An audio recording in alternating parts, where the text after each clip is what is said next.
everybody, and welcome to Bold Live. Hope you had a good week. And look who's here with us today. We've got Heather Tom.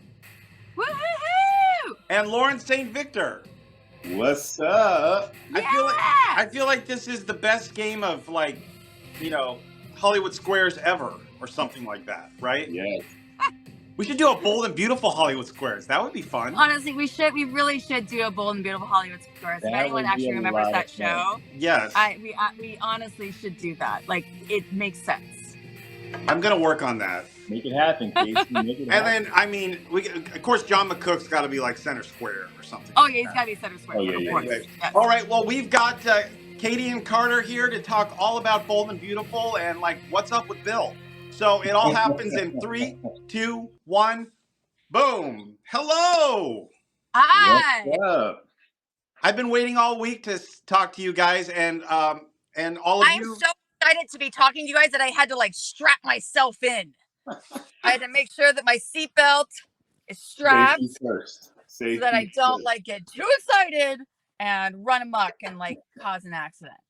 Hey now, okay, so you guys were working. I just literally a couple hours ago, I saw you on my monitor working. Yeah. Yes. And I can't give anything away, but you guys, Katie and Carter, the relationship is still growing. It's still new. Yes. And yes, it's very nice relationship, isn't it? I mean, it was just kind of hiding there right in plain sight, Katie was there and Carter was there and bam, it's it just happened. Magic. Kismet. So we're going to get into that, but I think we should also discuss that Lawrence and I are wearing red because today is National Wear Red Day in support of women's heart health. Mm-hmm. So yes, you guys are wearing red in support of women's heart health. I'm wearing blue because I have a dress for you, Heather. I had a dress to wear for you. red. I know. It is quite a lovely dress. Is that one of Stephanie Forrester's old dresses? No, I don't know. But I think I recognize that brooch. Yeah, that's pretty impressive. Anyway, but not, Fabulous. It's a wonderful thing. I needed to know. Yeah. Yeah. But well, keep watching. Lawrence. Keep watching. So, as some of you may know or not know, Lawrence is not only a performer, but he's a very talented writer as well. And Jim's Photo SWI wants to know, do you get a chance to write your own lines? And does being a writer make it easier to act out your character on the show? I have written my own scenes pretty often.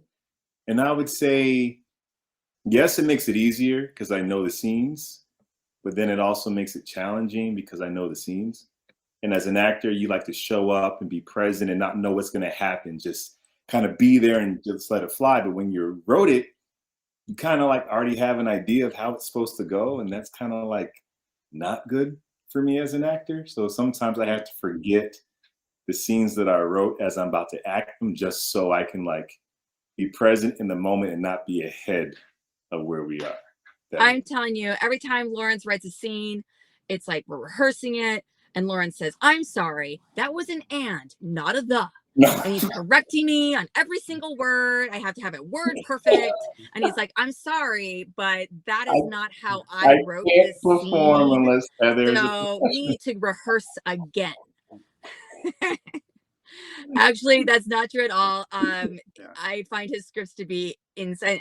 I'm not alone in this. I would say that this is the overwhelming feeling amongst the actors on the show, is that his scripts are so easy to memorize because they feel like someone like an actor wrote them. There's true intention behind every line. So even when he corrects me in the middle of a scene on a word, I'm okay with that. This is going to go through social media, Heather. They're going to be all they're going to grab from what you say. Corrects the actor. She's joking. Why are you doing this? But Lawrence, how long does it take to actually write an episode of The Bold and Beautiful? Oh, for my process, I have a interesting process where I have 7 days. We get the outline. Sometimes we'll have a week. I spent the first 2 days just kind of writing the first draft, and then I spend the next 5 days, just kind of doing 9 rewrites, like different. I'll play it so I can hear the words back on a speaker. I'll break it down so I read each character's scenes back to back just to make sure they all flow, and then I'll read all the scripts before mine, and then read mine, then read the one after mine, and see if it just the flow. So about 7 days, and whatever time they give me. I don't hand it in early. If they say it's due on next Thursday, then I take all the time I can. But about 9 to 10 different drafts before I send it in. It shows. I mean, honestly, it really shows. You get the script and you're like, all right, this is an easy script. Like I'm like, this makes sense. It really does. I mean, I'm not blowing smoke here. I'm not the first person to have said this.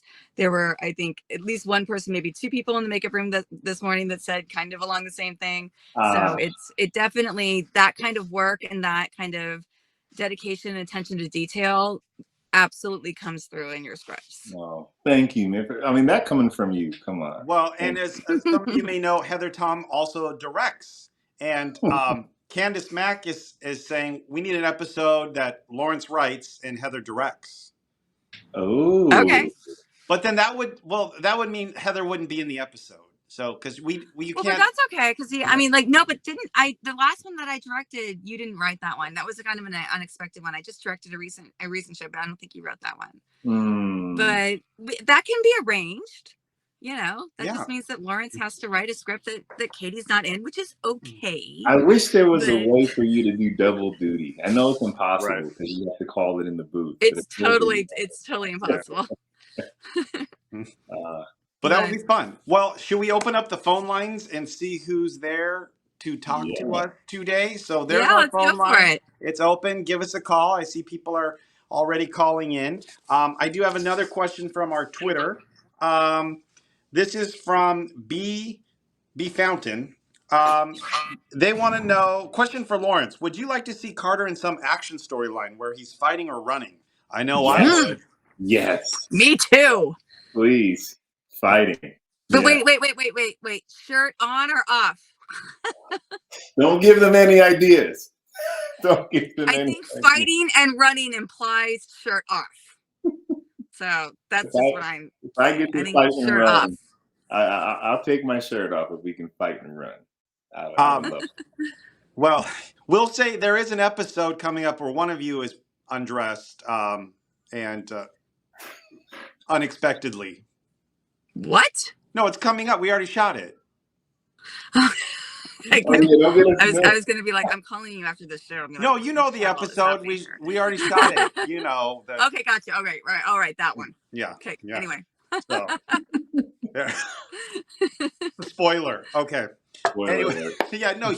Oh boy. Okay, I'm going to go to the phone line. I'm going to push this button.